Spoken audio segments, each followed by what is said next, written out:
Financial بہت ہی آگے کا سٹیک ہے. وہ یہ 15-20 لاکھ پینشن کے لیے مرنے والے جج نہیں ہیں.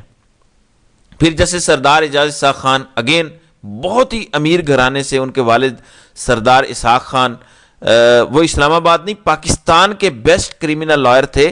لوگ ان کے پیچھے پھرتے تھے کہ کسی طرح سے ہمارا وہ وکیل بن جائے, اور منہ مانگی فیس دینے کو تیار ہوتے تھے.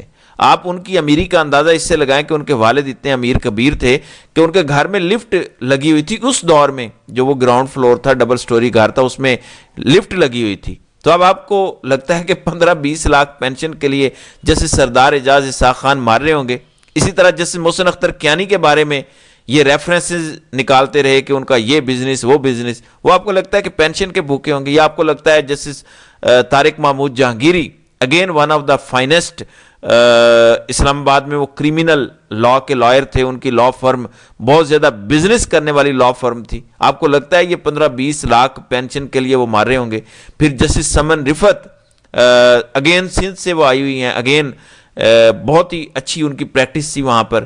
وہ بہت ہی اچھے فیملی بیک گراؤنڈ سے ہیں, یعنی اچھے سے مراد صرف خاندانی طور پر اچھا نہیں, فائنینشلی بھی بڑے اچھے بیک گراؤنڈ سے ہیں. آپ کو لگتا ہے کہ وہ 15-20 لاکھ پینشن کے لیے مار رہی ہوں گی. مسئلہ یہ ہے انصار عباسی کا کہ ہر ایک کو اپنے پیمانے پر تولتے ہیں. ان کو لگتا ہے کہ ان کی طرح ہر کوئی پیسے کا لالچی اور بھوکا ہوگا, جیسے وہ بھوکے کی طرح بوٹ کو چاٹ رہے ہیں اور اپنی صحافت کو انہوں نے بیچ دیا ہے. بہرحال اینی وے, اب آ جاتے ہیں اگلی خبر پر. وہ خبر ہے جسٹس منصور علی شاہ اور جسٹس اطہر من اللہ وغیرہ سے متعلق. اب بہت سے یہاں پر لوگوں کی وکلاء کی خواہش ہے کہ وہ وکلاء تحریک کا حصہ بنیں اور بعد سے وہ خطاب کریں آئیں. اس پر میں ذمہ داری سے کہہ سکتا ہوں کہ کراچی بار ایسوسی ایشن, لاہور ہائی کورٹ بار ایسوسی ایشن, لاہور بار ایسوسی ایشن, اسلام آباد بار ایسوسی ایشن, ان سب کی یہ خواہش ہے, اور بھی بہت ساری ہوں گی, کہ جسٹس منصور علی شاہ, جسٹس اطہر من اللہ, جسٹس شمس محمود مرزا, یہ لوگ آئیں اور آ کے بار سے خطاب کریں. لیکن ابھی تک ان میں سے کوئی جج اس پر آمادہ نہیں ہے. اور اس کی اگر میں سوچوں تو وہ تو کہتے ہوں گے نا کہ بھائی ہم نے ساری عمر اس لا پروفیشن کو دی اور اس کے بعد نکلا کیا, یہ ہوا. اور پھر وکلاء خود اتنے تقسیم ہیں, خود اس وقت پاکستان کی وکلاء برادری پلاٹوں کے پیچھے بھاگ رہی ہے, تو ان میں جا کر ہم تقریریں کر کے خود کو کیوں گندہ کروائیں. تو وہ پھر شاید اس وقت سے اس وقت اس میں آنے سے جو ہے وہ دلچسپی نہیں رکھتے. جیسے منصور علی شاہ تو بالکل اپنے اس وقت فیملی کو ٹائم دے رہے ہیں, ذرائع یہ بتاتے ہیں, اور وہ کوئی بیرون ملک بھی شاید کچھ عرصے کے لیے جائیں گے, اور اس کے بعد واپس آ کے شاید اپنے تایا یا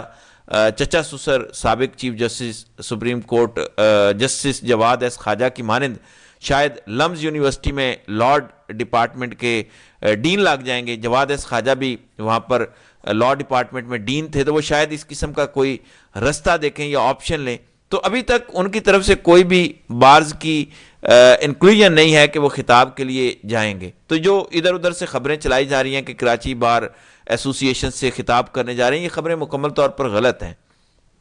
اب آ جاتے ہیں اگلی خبر پر. وفاقی آئینی عدالت, آپ کو پتہ ہے جیسے جمال خان مندوخیل کو وفاقی آئینی عدالت تو نہیں لے جایا گیا, جس پر وہ بڑے دکھی تھے پچھلے کافی دنوں سے, مایوسی کا شکار تھے, ڈپریشن کا شکار تھے. اب چیف جسٹس یحییٰ آفریدی جو ان کے چیف جسٹس ہیں, اور چیف جسٹس امین الدین خان جو وفاقی آئینی عدالت کے چیف جسٹس ہیں, انہوں نے مشترکہ طور پر متفقہ طور پر جسٹس جمال خان مندوخیل کو جوڈیشل کمیشن آف پاکستان کا ممبر نامزد کر دیا ہے. جیسے جمال خان مندوخیل کو ظاہر ہے کچھ سکون ملا ہوگا, ان کے درد پر کچھ تو مرہم رکھا گیا ہوگا. وہ جیسے پروین شاکر کا شعر ہے نا کہ اس نے تپتی ہوئی پیشانی پہ جب ہاتھ رکھا روح تک آ گئی تاثیر مسیحائی کی, تو ان کو ہوگا کہ بس اندر تک ٹھنڈ پڑ گئی کہ کچھ تو ملا, جوڈیشل کمیشن آف پاکستان ہی مل گیا. حالانکہ اس میں پھر بھی کام تو وہی ہونا ہے جو اسٹیبلشمنٹ اور ان کی لائی ہوئی فارم 47 کی حکومت نے کرنا ہے, تو وہ پھر کر لیں گے.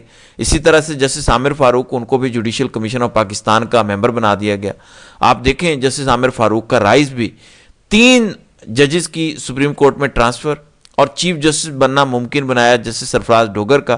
تو وہ نہ صرف اسلام آباد ہائی کورٹ سے سپریم کورٹ پہنچے, فروری میں وہ آئے سپریم کورٹ میں, وہ پھر آئینی بینچ کا حصہ بنے, اور پھر آئینی بینچ سے وہ اب وفاقی آئینی عدالت پہنچے, اور وفاقی آئینی عدالت سے اب وہ جوڈیشل کمیشن آف پاکستان پہنچے ہیں. یعنی ایک جج نے اسلام آباد ہائی کورٹ سے 4 ترقیاں پائی ہیں صرف اور صرف 6 مہینے کے مختصر عرصے میں. تو اندازہ لگا لیں کہ وہ جج ریاست کو کتنا پیارا ہوگا, وہ طاقتوروں کو کتنا پیارا ہوگا, اس نے کتنے بوٹ چاٹ کے یہاں تک وہ پہنچا ہوگا. تو سب دیکھتے رہیں, یہی آج کا پاکستان ہے.